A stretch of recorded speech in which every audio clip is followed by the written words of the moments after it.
Hey everybody, this is John for MTG Nexus doing the Pioneer Prelims breakdown, which is similar to the old PPTQ system for Magic Online, which enables you to gather 40 QP points for 4-1 or better finishes in a 5-round event. As always, if you like what you're seeing on the channel, please consider subscribing, giving us a thumbs up, and leaving a constructive comment down below if you like the content we're seeing on this channel. So much like last week's breakdown, this week's breakdown has a tremendous amount more data than the modern counterpart. These are the two events that are consistently firing of the prelims, as opposed to Legacy and Standard seem to be struggling to fire. But that said, there's a lot more data on this than the modern things, so let's kind of hop into the summary.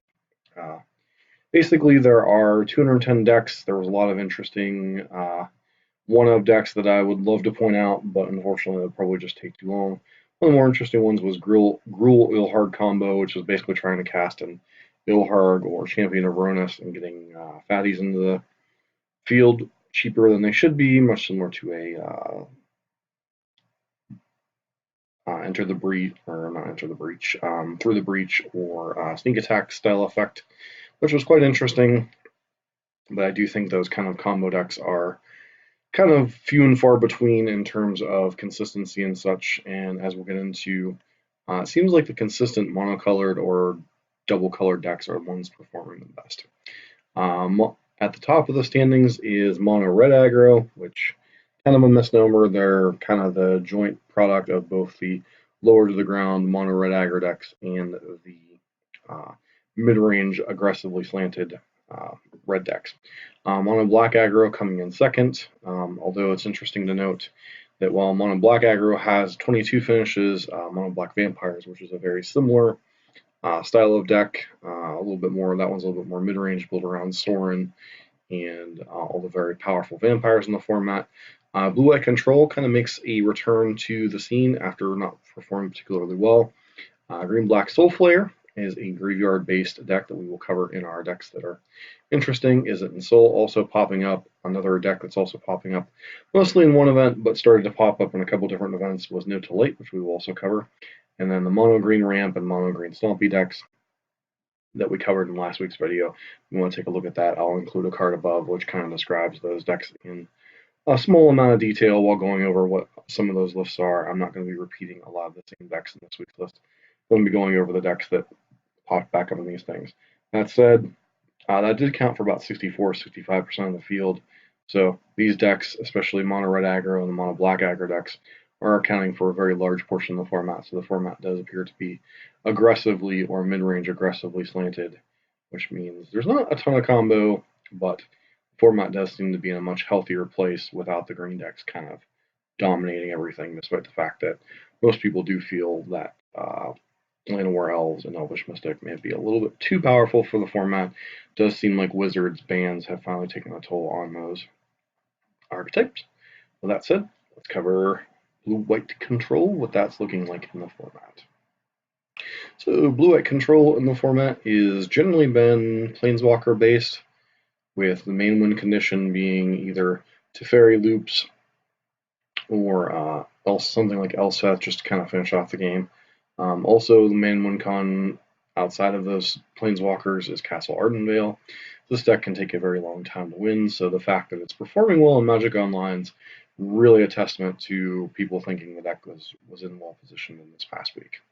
That said, removal in the deck is not great. You don't really have access to Fatal Push or anything like that, so your removal kind of starts at 2 with things like Azorius Charm.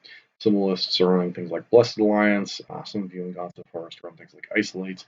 A lot of it depends on what you're facing off against, and then this deck also runs a small counterspell package in the form of Syncopates, Censors, Doans, Vetoes, Absorbs, Disallows. The various counterspells kind of are up to the individual what they want to run. And then there's been also a shift from Detention Sphere to Cast Out. While Cast Out does cost 1 more to play, it does allow you to cycle it, which allows you to fill your dig through times. There's also a split on Dig Through Time and Sphinx's Revelation, which is yet another point to saying that Dig Through Time might not be too powerful for the format. Beyond that, a lot of these decks are using things like Monastery Swiss or Monastery Mentor on the sideboard, as well as Lyra Dawnbringer to have additional ways to finish off games, especially when you're running low on clock. And then beyond that, just the usual blue-white stuff you're expecting. Kind of Summary Dismissal is a notable inclusion. This one is primarily for the Eldrazi ramp decks, allows you to nullify both the triggers and the casts of cast triggers of things like Emrakul and Ulamog, which otherwise could be problematic. And then another notable thing is Ether Gust here, which can be largely attributed to the presence of mono red and mono green in the format. Let's move on to some Izzet Ensoul. So Izzet Ensoul is a deck that's been floating around since the beginning of the format, primarily around the card Ensoul artifact. Also has copies of Ghostfire Blade. One new thing people have found is Skilled Animator, also making another 5/5 artifact. So, and then you're surrounding it with a bunch of cheap artifacts: Bomat Courier, Ginger Brute, Stone Scale, Serpentkin Scale. Also, ironically, has Trample for Reach, Trample, and Protection for Multicolor, which can come up on occasion against things like Azorius Charm or some of the Gruul decks. Hope of Girafor, and then Emery as kind of a way to get a little bit of value out of your deck, along with Royal Silence. This gives this deck some amount of staying power as well as dig whenever you're starting to flood out. Darksteel Citadel is a great thing to put your scissors on, and then Shrapnel Blast and Wild Slash are a pretty good way to close out the game. Stubborn Denial gives you a little bit of power against the mid-range control decks, and then your sideboard, you're looking at things like Stop Your Spy Network to go in the longer games, and then do have a little bit of controlling elements here with things like Lava Coil and Bone Crusher Giant, allowing you to play a little bit longer game against aggro decks, as well as Ether Spear Harvester, and then a plethora of red and blue lands, and the ability to play Spire of Industry. How many of these you're willing to play depends on how much damage you want to take out of your mana base. All right, with that, let's go into Soulflayer, which is kind of a graveyard-based mid-range deck. So, Grixis, or Golgari Soulflayer here, is primarily based around the card Soulflayer, which is basically a delve card akin to Tasigur or Gurmag Angler, except that basically for each keyword that you delve away, Soulflayer comes into play with that ability. So, for instance, First Strike, Double Strike, Death Touch, Haste, Hexproof, Indestructible, Lifelink, Range, Trample, and Vigilance. And your deck is kind of an amalgamation of those things. Gifted Aetherborn, Death Touch, and Lifelink. Caryatid is a mana dork that also gives you Hexproof. Murderous Rider is Lifelink, also a removal spell. Ronus with Indestructible. Malhide Ferox with Hexproof. Questing Bees with all of its various keywords. Samut gives Double Strike, Vigilance, and Haste. And of course, the granddaddy of them all, the one thing this deck usually can't cast, Zetolpa, giving Flying, Double Strike, Vigilance, Trample, and Indestructible.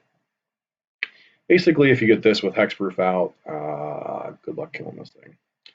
Beyond that, you have some discard outlets in the form of things like Lotless Troll, Gather the Pack, and Grizzly Sow, which allow you to fill up your graveyard by milling yourself. And Collective Brutality gives you another discard outlet in addition to Lotless Troll. And then, obviously, the land-based to support a green-black deck.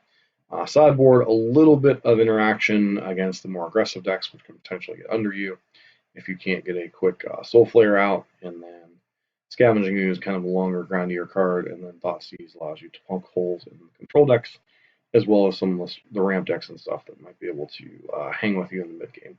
Reclamation Sage here is kind of a catch-all against any artifacts or enchantments, especially things like Leyline or Rest in Peace that could give you fits. Let's cover Mono Black Vampires. So, Mono Black Vampires is a kind of aggressively slanted mid-range deck that seeks to take advantage of Sorin Imperious Bloodlord. While this is a card that is more at home in the previous standard and current historic decks, this does give you the powerful ability to play things like Kalidas, Trader of Get, and Champion of Dusk on turn 3, and then backing it up with things like Fatal Push and Grasp of Darkness. In addition to that, you also have things like Ebon of the Knight of the Ebon Legion and Gifted Aetherborn, which allow you to be a little bit more aggressive. And then Dusk Legion Zealot here is kind of a 1/1, allows you to cantrip, maintain some amount of card advantage while you're doing your early aggression or early controlling.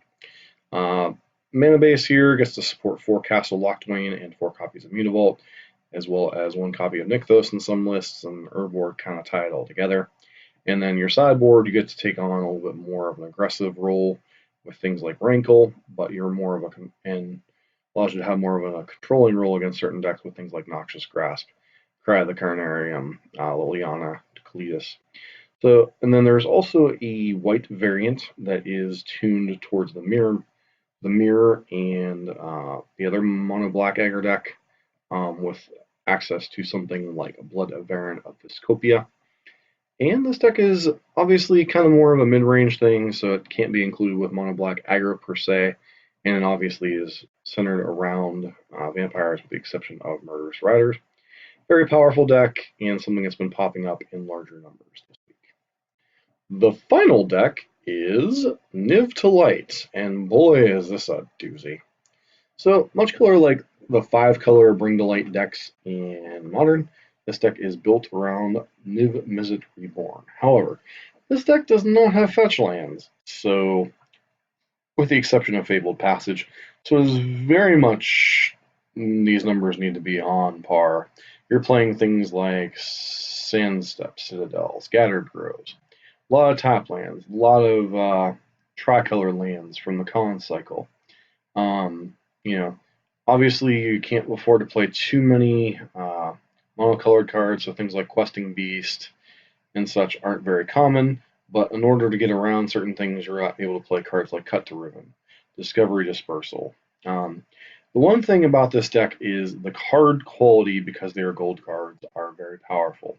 Sylvan Caryatid also helping to hold it all together. Some of these lists are also using things like Chromatic Lantern. Basically, your payoff is you get to play Niv Mizzet Reborn and play a bunch of powerful gold cards, allow you to refill your hand, and just kind of control the game from there. The modern deck utilizes things like Lightning Helix and such to stay alive. This deck doesn't have access to it. It does use things like Oath of Kaya, Cut to Ribbons, and things like Supreme Verdict and Abrupt Decay to keep you alive while you're setting up your Siege Rhinos, your Niv Mizzet Reborn. Fairy Time Raveler and Golgari are here in the main space, as opposed to things like, Renin 6 and Oko that the modern deck equivalent can play. And then the final card is Bring to Light, which obviously deck is named after. It allows you to play more virtual copies of everything in your deck except for Planeswalkers. Basically, this allows you to go get your Niv Mizzet Reborn, or if you need a targeted specific thing, like say you don't have time to cast a Niv Mizzet, your opponent's got a board full of creatures, you really need to Wrath, allows you to go get a Supreme Verdict. If you're playing Time Wipe, it'll allow you to go get something like Time Wipe. So lots of customization to this deck. You can attack a lot of different things with a lot of different cards. However, the downside is it's very clunky. The mana base is very much a gamble, but obviously it's been putting up results and taking a list at another list. This particular version was playing things like Traverse the Uvenwald to hold the mana together. So the customization is definitely there. I believe I saw one version with Chromatic Lantern helping hold it all together. So, and then Deafening Clarion as a earlier interaction piece. Nahiri the Harbinger seems pretty good trying to find your Niv Mizzet Reborn. So very powerful deck, but a little bit slow, so it remains to be seen if this deck will be able to stand the test of time in a format with mono-colored aggressive decks. I guess with the mono-red deck being more of a mid-range deck, it does give a little bit more time to set up, but it does feel like could be a little bit of a risky gamble in certain meta games. As you're at risk of being gone under with mono-red and gone over the top of with a mono-green ramp deck, and also potentially something like blue-white control could possibly go over the top of you with a couple well-timed counter spells, stopping your key spells that they care about. But this is kind of the wrap-up for the meta this week. As a friendly reminder, the Urza Oko decks will be wrapping up in Modern. We finished up the challenge event today. I'll be doing a wrap-up video on that hopefully tomorrow. But beyond that, we'll be moving into Pioneer with playing some mono red chunky or mono red aggro. Both variants, one popularized by Canister, one popularized by Todd Anderson, aka Strongside. So we'll be moving into some Pioneer content again next week and be seeing if Oko gets banned in the modern format. We might go back and revisit that Urza Oko deck again. But once again, if you like what you're seeing on the channel, please consider subscribing, giving a thumbs up, leaving a constructive comment down below, as we aim to be the most informative channel here on YouTube for Modern and Pioneer.